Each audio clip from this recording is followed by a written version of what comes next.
오늘은 법무부 장관 후보자에 대한 청문회, 그리고 사법농단 사건에 연루된 판사에 대한 국회 탄핵 절차 등 각각 행정부와 사법부를 견제하는, 즉 우리 헌법과 법률이 입법부인 국회에 부여한 역할과 권능에 관련된 이야기를 나눠보았습니다. 정책 입장에 따라, 그리고 관련 사건에 대한 판단에 따라 이 권능이 어떤 방향으로 사용되어야 하는가에 대해서는 견해가 다를 만도 합니다. 또 오용되는 경우도 있고요. 쓸 때 쓰지 않아서 생기는 문제도 있겠죠. 당장은 300명 개인이 그 권능을 쥐락펴락할 수 있는 것처럼 느껴질지 모르겠지만, 그것을 사용하거나 사용하지 않음으로써 발생하는 엄연한 결과가 있고, 민주주의 정치사의 큰 흐름 속에서 보면 주권자들은 결국 그 결과에 대한 책임을 제대로 묻더라는 겁니다. 저는 내일 저녁 7시 20분에 다시 찾아뵙죠. 지금까지 KBS 열린 토론 정준이었습니다. 농반 진반으로 대한민국의 지정학적 위치에 대해 참 많은 고민들을 하는데요.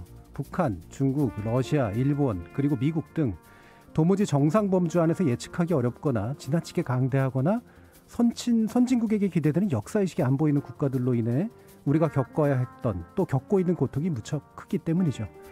하지만 또 좋게 보면 바로 그런 위험에 대처하기 위해 참 열심히도 살아올 수밖에 없었고, 역사적으로 전례를 찾기 어려운 성취를 하게 된 것도 아니겠습니까? 우리만이 선하고 정의롭다는 말은 결코 아닙니다.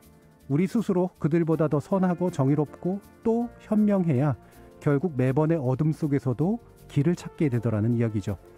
우리는 가해자가 아닌 피해자의 위치에서 민주주의와 번영을 일궈낸 상당히 드문 나라니까 말입니다. 지금까지 KBS 열린 토론 정준이었습니다. 도그마라는 단어를 들어보신 분 계실 겁니다.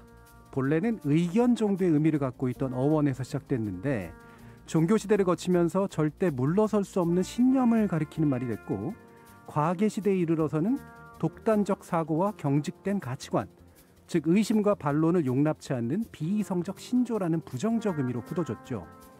인간 사회의 복잡다단한 현실 문제를 풀어내는 정책은 이런 도그마의 기초를 두면 실패하고 맙니다. 다양한 이들의 욕망이 상충하는 부동산과 주거 문제를 다루려면 굳건한 가치관을 세우되 자칫 도그마로 흐르지 않도록 경계해야 하겠죠. 정책을 만들고 집행하는 정치 과정의 특성상 정당한 가치관과 위험한 도그마 사이의 경계가 흐릿해서 문제지만, 오늘 토론을 통해 그 선이 조금이라도 분명해졌기를 바랍니다. 적어도 가장 몹쓸 도그마 중 하나인 메카시적 색깔론은 제가 했다면 말이죠. 참여해주신 시민논객 여러분 감사드립니다. 지금까지 KBS 열린 토론 정준이었습니다.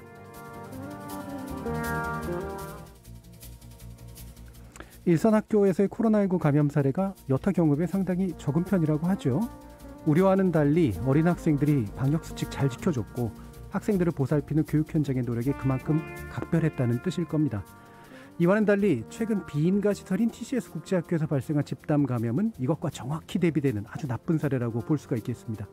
우리 사회의 관심과 자원을 더 좋은 교육과 더 살뜰한 보살핌에 더 아낌없이 투입되어야 될 이유를 직간접적으로 보여주는 경우가 아닐까요? 이제는 방역을 넘어서 미래로 나아가는 교육이 절실해지고 있는 상황이라 더욱 그렇습니다. 지금까지 KBS 열린 토론 정준이었습니다. 모든 조직에는 직무와 권한이라는 게 있습니다. 직무는 정해진 일의 종류와 내용을, 그리고 권한은 직무에 관련된 의사결정력을 가리키죠. 잘 굴러가는 조직은 직무와 권한이 명확하게 설정되어 있습니다.